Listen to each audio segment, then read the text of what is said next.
Hello everybody, and welcome to the first episode of my newest series, which I'll either be calling War Thunder Tutorials or Steve's Guide. I haven't decided yet. But essentially what I want to do in this series is to go over some of the things that new players, and even some old players, will need going forward to either start off playing the game, to get into reserves and eventually up into high tiers, or say you're starting off in a new nation like the French that just released, or the Italians whenever they release, and you just don't quite know how to go about starting off in that nation to grind up. I just hope that I can give a few tips and tricks that I've learned along the way throughout my couple years of playing this game and grinding up through to rank 4 in most nations. So let's get started. I'm going to be using Germany for most of this since it's my most researched tech tree, so it's just the easiest for me to use for examples, but this should work for any nation. Um, French might be a little bit different because their starting is a lot more challenging than the others, at least from what I've experienced, but it should still be able to help you guys.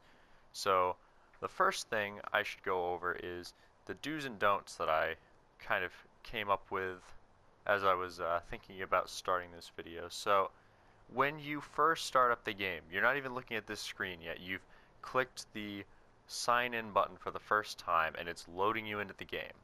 It's going to present you, I don't remember exactly what it looks like, but it presents you with a selection screen for a nation. It's going to walk you through and say, alright, which nation do you want to play and which type of vehicle. So it'll give you the choice of America, Germany, USSR, Britain, Japan, Italy, or France. Now, the only thing you can choose for Italy is air. The rest you can choose either, well, I don't think you can for French yet because it's closed beta, but in the future it will be. So you can either choose air or ground.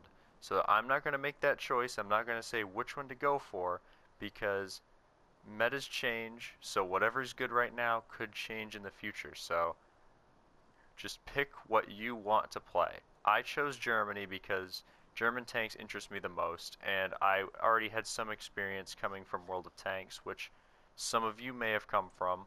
Let me just say, game is very, very different, but there are similarities that you can take away from both games and learn to be better at both. So, you get that screen.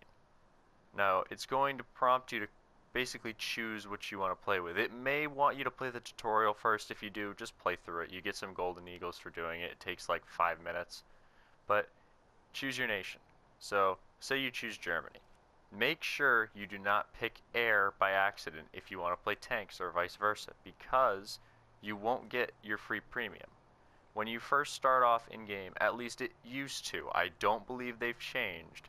It's entirely possible, but you will get one free premium vehicle. The Panzer II DAC is the one that you'll get for ground forces for Germany, and I believe you will get, I don't think it's the Flegels 109, but I could be wrong. There used to be another one in here, but when they added Italy, stuff got shifted around. So you will get, I believe it's either a 1.0 or a 1.3 premium that you can play to just sort of start you off grinding up the tech tree. So that's why you want to make sure you pick the right one, because if you don't, you have a random premium laying around that, although it could be helpful to you, it's not going to be as helpful as the one in the nation that you're deciding to play.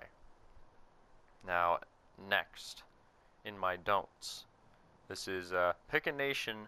Don't pick a nation based off it being the best. Currently, in my opinion, the Brits at higher tier are one of the best nations in game. Now, that's just my opinion. I mean, I do have some evidence to back that up, but I'm not going to get into it in this video. But that could change. If Gaijin changes around BRs, the entire nation could be nowhere near as good anymore. So don't pick based off that. Now, my next tip is start off in arcade. You see, I mainly play tank realistic because that's what I enjoy playing, that and simulator battles. But arcade for new players is the best game mode because it introduces you to a simplified version of the game. You get armor pen indicators, so you can tell where you're going to damage and how, like, basically where to shoot the enemies as you're playing the game, which for certain nations at low tier doesn't matter because basically everything you're shooting has no armor. But as you get up higher and higher, it's going to get more and more difficult to kill enemy tanks from the front with all of your tanks. So start an arcade, it'll teach you so that later on, if you decide to go to RB, which I highly recommend since the reward is increased, you will be much better off. So the next thing is, do not fall into the pitfall of custom battles. As much fun as custom battles are, you do not get rewards for them. I know quite a few people, even in my own squadron, who there's nothing wrong with it, but they enjoy playing custom battles. That's fine. You have to remember though, you are not gaining RP for playing them. So although you could be increasing your skills, which is again, fine, there's nothing wrong with a custom battle, and I enjoy playing them while I'm streaming. But you're not going to be progressing along in the tech tree. So although I know a lot of people who've played the game for a while, they're nowhere near as far because they either play custom battles or they just don't have consistently good grinding lineups. So they're making very simple mistakes that are just crippling them in the long run. But we'll get into those in future videos. I don't want to make this an hour long. So on to the next point. Do not buy a high tier premium right off the bat because they are expensive. I have a lot of premiums, but this is from many years of playing. So I started with the KV-1B once I reached rank 3 of Germany, but I did not buy one of these to start off with. Because if you do, let's say you buy the Tiger 2H. That's I believe it's a $40 unless you get it on sale. I got it for 20 bucks, but it's a $40 vehicle and you have nothing to back it up at high tier to play, and you don't even know if you're going to stick with the game because, let's be honest, not everybody takes to War Thunder. It's not everyone's game. So you could be playing it and realize, I really am not enjoying this game, and then you never play it again, and you just spent $40 on a vehicle that you're not getting that money back. You can't trade it in, you can't sell the vehicle back to Gaijin. Nothing like that. So don't buy a high tier premium. They are expensive and you may not stick with the game. So just don't do it. Once you get to high tier or you've decided, okay, I do really enjoy playing this game, then you can make your decision to buy or not to buy still. So it's entirely up to you. Along with that, I don't recommend you buy premium right off the bat. I have some premium time. It came with a bundle that I bought.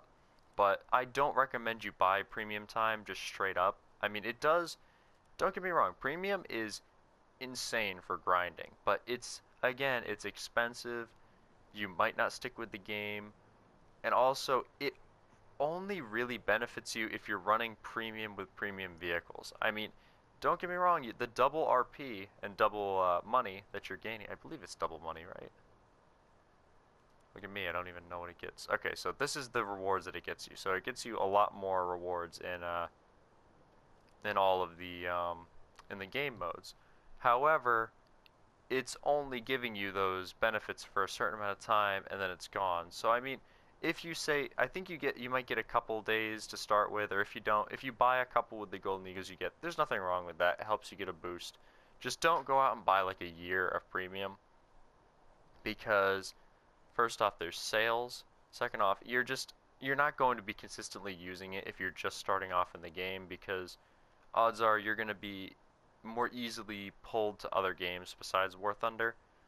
So that is just my recommendation. Again, all my recommendations can be taken with a grain of salt. It's all up to you, but from my experience, this is something that you should take into consideration at least. And now, we're getting towards the end of this video. There's just a couple more tips I want to bring up. These are smaller, stuff that you might not necessarily need at the beginning of the game, but I would still highly recommend. The first is, find some people to play with, because I have played both with people in War Thunder and without. The majority of the first half of my playing was by myself or with a one-man squad, or with another person in the squad with me. And the difference between playing with a group of people and playing by yourself, especially in War Thunder, is insane. You make more RP, you make more Silver Lions by playing with people, not because you gain any especially, but because you just can work with people, and it just works so much better. I mean, it's common knowledge really that when you play with people you do better, but in War Thunder, in my experience, it makes a big difference. And the last tip I'll leave with you guys today, before I get into some gameplay in the next video, is the War Bond shop has been changed. Now, if you're just joining into this game, this is a little bit intimidating because you don't quite know what's what with this shop. But essentially, you get these little tasks here, and if you complete them once, you have to reach rank 2. So it'll take you a little while, but not a couple days, and you'll be there. You can start to get these. But you will get these this currency called War Bonds. It's essentially like a premium currency, but not quite. It's kind of like I don't know exactly what to liken it to, but I guess like a ticket system or something in other games. I'm not really 100% certain what it's most similar to, but you get all these different things, and as you complete these special tasks, which I'll go into this later, what I want to touch on is these boosters here. Now, if you get enough of these daily tasks completed, you'll get to different levels of the shop, and you can buy, like, let's say I wanted a 75% booster. Boom, I buy it. Now, I can't buy another one this month, but I could also buy this 150% or that 300%. So use the boosters if you can, because it only takes you like one of these completions to get one of the enough to buy one of those. So you can do that, and then you have a booster to help yourself along. Now these, although they're not much, they will help you if you get a good game. So that's just my recommendations. Let me know what you guys thought of this in the comments down below, and what you think I should cover in the future, because I really want to try and help new players, help old players coming back to the game, to really get back into it, because it's changed a lot, and the tutorials that are out there are outdated, or they're just non-existent, because from what I can tell, the majority of the tutorial people who have done them in the past have either not posted very often or they're leaving. So let me know what you guys thought of this so I can make the next one even better, and I will see you in the next one.